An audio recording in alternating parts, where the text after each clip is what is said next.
I've been listening with HiFiMan's $8,000 Susvara Unveiled headphones, which are the successor to the $6,000 originals. Want to know more? Well, watch on.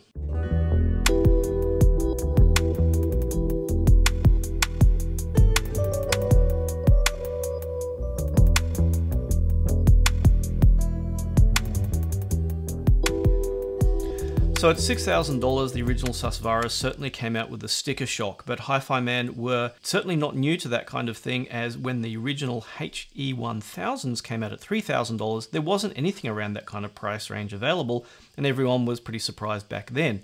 But now with a crop of $4,000 and up to $5,000 headphones available, well, $6,000 doesn't seem that shocking. In that case, well, the $8,000, well, that's pretty much a statement saying, well, if you're going to sell headphones at $8,000, they had better be excellent, like outstandingly excellent. But as we'll see, well, there are some mixed opinions about these, but one thing, they certainly sound very good. But to get something out of the way first, HiFiMan are sponsoring my channel. That's right, the headphones I'm reviewing are from my sponsor. That being said, all manufacturers who either send me gear or sponsor my channel do expect me to give reasoned and balanced reviews, because an ideal review connects the ideal customer with the ideal product. Then the company makes a sale, the customer is very happy, and of course the reviewer has a good reputation as a result. Everyone wins, and that's what's ideal. It is no interest to me to overhype products or hide negative aspects of their products just because the company is sponsoring my channel. They expect that I will be both reasonable when it comes to the positive and negative aspects of any product that I review. So that being said, let's get on with the details about the Susvaras. Now, of course, I have an original, what we call 2.5mm connector pair, a very original pair, and I got new ear pads and a new head pad for them so that my review will be kind of more reasonable, considering that I have obviously new ear pads and head pads on a brand new Susvara Unveiled. Now, the original, of course, we know as having that, well, I call it a Stax-like headband. It was obviously inspired by that design, and it used hand-finished metal. Now, when hand-finished products are a kind of big thing in Asia, and especially Japan where I live, so to me, when I think of hand-finished, I think of things that are hand-finished so perfectly you wouldn't know that they were hand-finished. And the original Susvara fell a bit short as it was a little bit rough around the edges. It certainly looked a bit hand-finished, but looked a bit rushed. It certainly didn't scream out as being a $6,000 headphone, especially if you just had something like Stax, which have beautiful aluminum parts and so on. So there was certainly some criticism on that ground. However, Fangbian, like a lot of Chinese companies, his priority was sound. And so most of the engineering goes into the sound quality and the gold-plated nanometer diaphragm that's in them. And this material, I believe there's a video floating around online of him throwing up this material in the air and it floating in the air, like lighter than air material. Although with the gold traces, obviously would be a little bit heavier. The problem with the gold traces is that they're not so conductive, and you had a very low sensitivity of 83 decibels. And that, compared to most headphones, which are well over 90 or even up to 100 or over 100, meant we were heading into speaker territory, especially when you consider the 64 ohm impedance, which meant they also required a good amount of voltage swing to get going.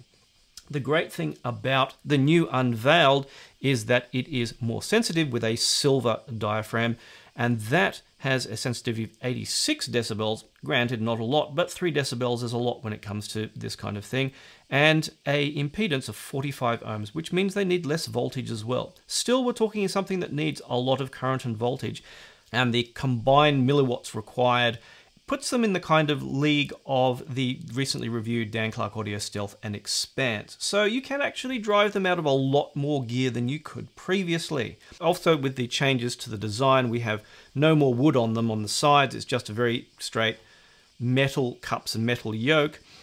Machine finished in this case, and probably most noticeably, the exposed magnet structure. And no kind of grill or mesh potentially means they could be damaged easily. So to that end, they have protective covers which you can put on them. They just magnetically snap on to protect the headphones when you're not using them. They unfortunately cannot be used while listening, as the effect on the sound is extremely detrimental. They are not designed to turn the headphones into closed back headphones. But all the same, the idea of having no grill or any such thing on the back is to ensure, well, when the diaphragm is so thin and so light that when you have them on your head, like other HiFiMan headphones, even putting your hands out a foot from the headphones while listening, you can hear the effect of reflections off your hands. They are that sensitive. So having nothing else to reflect back on means that they will have maximum sound quality possible. To that end, they also have the stealth magnet system, which we saw on the Arias. And they had much the same kind of issue where they were very sensitive to anything outside your headphones while you were listening. It would actually change the sound. They also come with a fairly basic set of cables, 3-meter length XLR and 6.3mm or 1/4-inch terminated cables. They are fairly basic things, but they are not kind of super blingy like you get with some headphones like Final or Meze and the like, but they do seem to use quality materials, as they believe they use silver-plated copper and copper. Now, they don't look as blingy as I would expect an $8,000 pair of headphones to. If you take, say, the Meze Elites, and of which they have a very beautiful versions with these lovely church window grills, and you kind of think that a pair of $8,000 should look this fancy. And I can certainly say I agree. Certainly, if you look at a pair of, say, Meze Elites or Stacks and the like, you think this feels like a high-end multi-$1,000 product. The Susvara Unveiled, not quite so. But again, we're talking a company that focuses primarily on sound quality. The earpads are the same as on the original Susvaras. The headband is the same. The whole setup is pretty much the same, except for the cups, drivers, and the magnet system. And that's where it seems to have made the most difference. Unlike the original Susvaras, which I sometimes struggled to drive really, really well, with a greater sensitivity, I could drive the Unveiled out of a wider variety of gear. Now, I'm not going to be listening to movie soundtracks with deep rumbling bass out of this, but I could actually drive them out of a Cayenne dongle DAC. That is how much better they are, but about as well as you would expect, say, my, again, recently reviewed Stealth and Expanse. You're not going to get super loud. You're not going to be listening to really powerful rumbling music out of it, but you could listen to jazz in a pinch and it actually does work, believe it or not. It also is a testament to how good some dongle DACs are coming out these days. I believe also there's a Luxury and Precision W2 with 800 milliwatts of output. These also could be powered out of the Woo Audio Tube Mini, which I reviewed recently as well. Again, not as well as, say, a speaker amp, which is what I was running the Susvara originally on. It was an Audio GD Master 10. That really woke up when listening to music through a speaker amp, and it was a step above, say, the Mjolnir. But now that you have more sensitive headphones, and while they still do work nicely out of a speaker amp, as do the less sensitive planar magnetic headphones out there, they will definitely work very well out of, say, the Mjolnir, even the Luxman P750U, which I have here, albeit not a readily available amp, even directly out of the TT2. The only problem still is, say, the TT2 doesn't quite get loud enough. With some music, I was well and truly heading into not up to just -0 dB, but above and louder. So heading up to the maximum capabilities of the TT2. So I found them better overall still through some kind of headphone amp. Now, I don't have it on the desk at the moment because I've run out of space, but I actually do have the Audio GD R27HE that I reviewed. That was also a very nice match, being that it is a whole DAC amp unit with a very capable DAC and a very capable amp, especially non-oversampling mode, because, well, let's go into the details about what I think about the sound. Now, when my first listening impressions were that the mid-range was a little bit more forward than the originals, and the bass was maybe a little bit too tight for preference. But after letting them run for some hours, I actually ran them out of a Cayenne N3 Ultra overnight a few times and actually listened to music through this, which it's actually quite a good unit. Do check out my review of that when I post it. After that, then the bass loosened up a lot and it became really good, about equivalent to what is in the Susvaras. But the main thing is, soon after, Tech PowerUp released graphs showing the original versus the new, and even allowing for unit variation. It kind of verified what I thought about the changes in the sound. Unfortunately, I posted some initial comments on HeadFi which were misinterpreted. I said I thought the original sounded a little bit V-shaped, and people misinterpreted that. And I also had some discussion about, maybe I'm wondering about instrument timbre with the originals. Someone took that to mean I was saying the originals are defective, which is kind of really overboard. So what I've done is I want to take a look at the graphs, measurement graphs of the original and the Susvara Unveiled, and clarify a few things about what I think of the sound tuning. For this next bit, I obviously have to thank VSG and Tech PowerUp for providing measurements, public measurements in fact, of the Susvara and Susvara Unveiled. Let's take a quick look. This thing is called the Harman target curve, and some people may be familiar, maybe not. The idea was that research was done to get an idea of what kind of frequency response headphones should have to approximate a pair of high-end speakers in a well-treated room, and this is what we come up with. It doesn't look very neutral, and that's because that low bass, which is usually only get in cinemas or with hi-fi systems, is a bit more present than what we might call neutral. The mid bass, which is most of what we call bass, is a bit lower, and there's some compensation for how our ears work here, which is why there's this big lump here. But for my ears, it's essentially neutral-ish. That is, it doesn't have any particular emphasis in any particular region when I listen to music with headphones that follow this curve. And then, of course, we have the original Susvaras, and we see a little bit of a deviation. Like a lot of manufacturers, they follow an old school kind of flat, that is more or less flat through from the low bass through to about 1 kilohertz. Just ignore the wobbles in the middle. And then, of course, somewhere near that kind of curve for the rest of it. But there is a little bit of a pullback in the middle area here, around 1.5 to 2K. A lot of manufacturers, say Focal, Meze, Sennheiser, and HiFiMan, pull back a little bit here, and that gives a little bit more of a sense of space to the music. There are other manufacturers like Dan Clark Audio who has followed this curve exactly, and they sound a little bit different, actually a little bit closer to how speakers sound. So, I mean, if you flatten the target curve, then to me it sounds like there's a little bit more bass and a little bit more up in the treble, which is kind of a lot of stuff going on here, which is beyond this. And you see what I mean when I said a little bit, you know, tiny, small, just a little V-shape. There's a little bit of a drop in the middle, and it makes the bass more noticeable and any treble more noticeable. But I probably don't feel that the normal old school flat has enough low bass and low bass rumble for some music.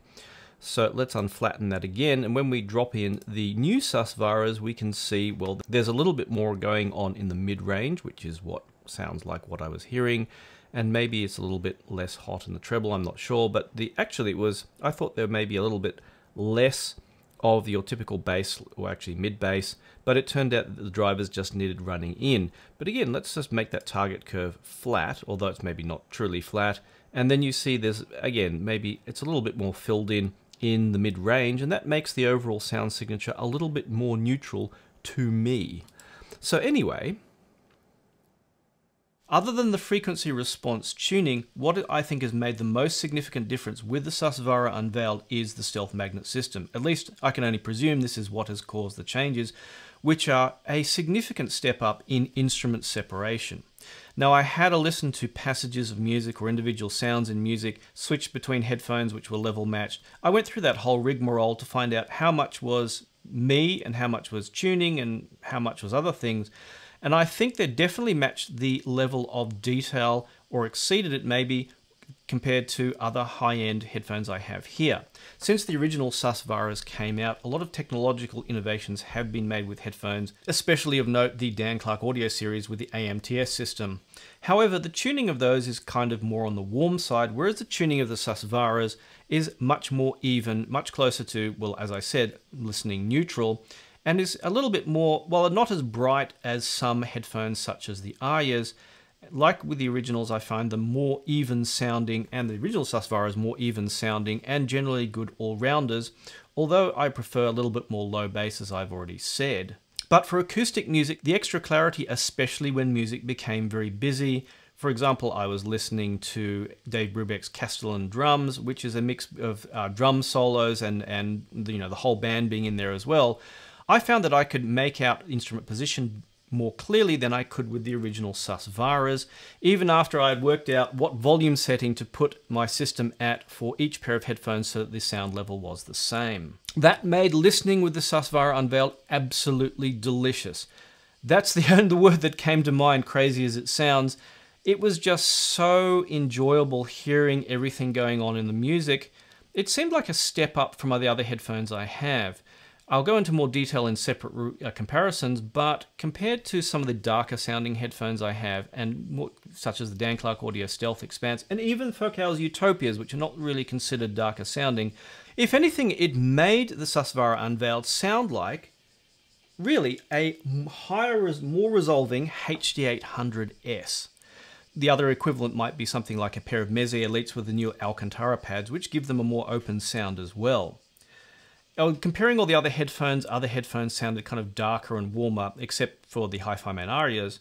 It was only the HD800s which kind of matched that kind of sound. Now the HD800S is one that I prefer actually a fair bit more very low bass compared to stock tuning. And there was of course the HD8XX, but they were too sucked out in the mid-range to be kind of good. So actually I do like the HD800S, especially with the bass turned up on the lock ear. So I turn the left-hand dial up quite a bit, sometimes all the way, especially, and you can actually make them, really rock out even with music such as Dead Can Dance. And if you think, music like that with a pair of HD800s sounds really odd, and with a lock ear, you can actually do some pretty incredible things with them. The problem always with the HD800S and the originals was they tend to make everything sound wide, and they don't have quite as much intimacy as maybe I'd like. The Susvara Unveiled, on the other hand, the volume dial seems to be very much an intensity dial. Like the original Susvaras, which I heard first in Tokyo out of the EF1000 amp, made me immediately feel that, oh gee, I really want a pair of these headphones. They are absolutely fantastic.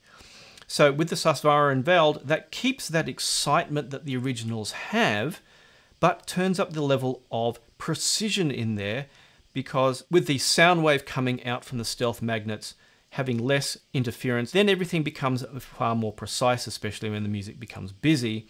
And given that you are turning up the volume really in a small space between the drivers and your ears, you end up with a great deal more intensity, but without the excess space maybe with the HD800S. So you can call them 110% HD800S is probably not far off, with much better low bass, albeit not quite enough for my tastes. So where are the limitations on that? Well, they were certainly nice and mellow listening out of the R27HE in non-oversampling mode, and I think I can understand why Fangbian likes non-oversampling DACs. Probably the negative of them is I listen to a mixture of rock and pop as much as jazz and classical, and some of that isn't recorded quite so well, so you hear very clearly what's wrong with recordings with a pair of headphones such as these. Anything that was recorded that's more modern, brighter, has any kind of like distortion in there, depending how my setup was arranged at any one time, didn't sound quite the best, and so that wasn't really optimum. I think that's where things like the darker sounding headphones, maybe say the Dan Clark Audio series, can sometimes be of benefit, because they don't drive, say, distortion from less well recorded music into your ears as much as something like the Susvara Unveiled does. So with acoustic music, the Susvara Unveiled was the most ideal. Also with amplification, well, as I said, they still require a fair bit of power. Probably as at a quick overview of what I have here, Mjolnir was excellent, especially with a good set of interconnects from the TT2, an M-scaler setup. Direct from the TT2, well, I really need more volume. I was maxing out the volume there, although I didn't send them into clipping. That all being said, I didn't try the good old movie soundtrack test where I try and see what SPL levels I can get. Out of the Luxman, actually, I found that strangely a little bit too polite, even though on paper it has enough power. It's an excellent amp with very sensitive headphones, and I think a lot of Japanese headphones are extremely sensitive, so it works very well with them. With less sensitive headphones, I found it wasn't kind of sharp and punchy enough like the Mjolnir. So there was a second-hand one of these, and it's been so tempting to get, but I've been kind of looking for an excuse not to get it, and I think that's going to push me over the edge if I'm going to be listening with the Susvara Unveiled in the future. Of course, Ioun S17. Now that isn't quite as resolving as a Mjolnir. You can see my opinions on that in its own review, but still it drove them very, very well. And even though it has a very slight coloration to it, a very slight V-shape to the tuning, it does sound very good with the Susvara Unveiled. We also have Headamps GSX Mini, maybe not quite as resolving as would be ideal for the Susvara Unveiled, but of course drives headphones like these very well. So ideally, if you're getting a pair of Susvara Unveiled, I'd get the best and most resolving equipment you can for them, as that will give them the most benefit and get the best results with the incredible ability they have to resolve music. So overall, the sonic improvements of the Susvara Unveiled are quite impressive. Someone asked me, are they a worthy upgrade to the originals? And I thought, I don't want to be really responsible for someone making a buying decision by saying straight up yes or no. My answer that came to mind was, if you have a six-figure income, if headphone hobby is your main one, this will be your significant purchase, etc., etc., etc. And then I realized that if someone is seriously asking me that, then they already have all those things. They already have an excellent system with which to use them. And they already have the originals and they've already optimized them. So if you've already done that and you're looking for a more resolving upgrade, then definitely the Unveiled are that. If you're looking for a pair of headphones where sound priority is #1 and looking like $1 million is not the biggest priority, I even saw someone say they're never going to buy a pair because they wanted the gold-plated drivers because gold looks better. Well, in that case, they should probably buy a pair and get them gold-plated themselves. But I'd actually honestly go to a local dealer that has them and negotiate a good price on them, because $8,000, got to suck in the air through my teeth on that one. That is really serious, and it's basically, it feels to me like Fangbian is saying, hey, we're making the best and we're not afraid to say it. That comes off as a bit, yeah, if there was $6,000 again, I think people would complain less. But again, like the originals, people complained about the price until people started listening with them. And then all of a sudden, everyone wanted a pair. Well, everyone who could afford them at least. Suddenly, everyone was buying them and buying speaker amps and the like and having a good time. If you are one of those people who's wondering about cable upgrades, well, I also thought, well, wonder if the stock cable is how it is. Now, I don't have a lot of 3.5mm terminated cables, ones that can plug into these. But I remember that I do have a pair of Meze copper cables, and that's the ones they sell as an option, say, with the Lyric headphones. So I tried these as well. Now, it made the headphone feel like it was a bit warmer, like it made the bass, in some cases, feel a little bit more prominent, and the treble a touch less intense, which I think made for a good match, much like a non-oversampling DAC can be a little bit more mellow than a regular DAC, and can be nicer to listen with if it has good synergy with the headphones. Lastly, thank you to HiFiMan for sending these over for review. Thank you to them for sponsoring my channel. As always, I understand that this is obviously they're sponsoring my channel and I'm reviewing one of their products. So I always invite people who own them and try a product that I review to post their comments and their detailed thoughts below the video. And so that people can make an informed decision, not just based on what I say, but based on what actual owners say. You can also check out HeadFi and other forums where people will have these and have tried them out. And you can see about their comments and their opinions as well. As always, thank you to my supporters through Buy Me a Coffee and Patreon who have helped support my channel. Always invite people to become part of my community, help support my work, and in turn I like to help you get the best out of your audio system. As always, thanks once again for watching, and I look forward to seeing you online.